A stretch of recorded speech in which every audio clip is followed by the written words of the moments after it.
ఎందుకంటే వాడు శుభ్రంగా మినపరొట్టు తింటాడు, తేనె వేసుకొని తింటాడు, జొన్న రొట్టు కూడా తింటాడు, సంగటి అందులో నంచుకుంటాడు, రాగి సంగటి, శుభ్రంగా బలంగా ఉంటాడు. బలంగా ఉండేవాడికి పిల్లనిస్తావా, బలంగా తోసేసేవాడికి పిల్లనిస్తావా, అమ్మేసేవాడికి?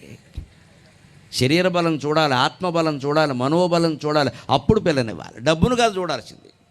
ఇవాళ అదేమీ లేదండి, సాఫ్ట్వేరేనా, ప్యాకేజీ ఎంత, ప్యాకేజీయే, దాని కింద చాలా లీకేజీ ఉంటుంది. ఎన్ని లక్షల ప్యాకేజీ ఉంటే అంత గొప్ప. కానీ సాఫ్ట్వేర్ ఉద్యోగస్తుల్లో చాలామందికి పిల్లలు కలగడం లేదు. గమనింతురుగాక. నా పిల్లలుగానే భావించి చెబుతున్నా, వారికి కూడా విపరీతమైన ఒత్తిడికి లోనవుతున్నారు. కూర్చున్న చోటు నుంచి లేవడానికి వీల్లేదమ్మా. అందులో ఇవాళ వర్క్ ఫ్రమ్ హోమ్ వచ్చిన తర్వాత మరీ దారుణంగా ఉంది పరిస్థితి.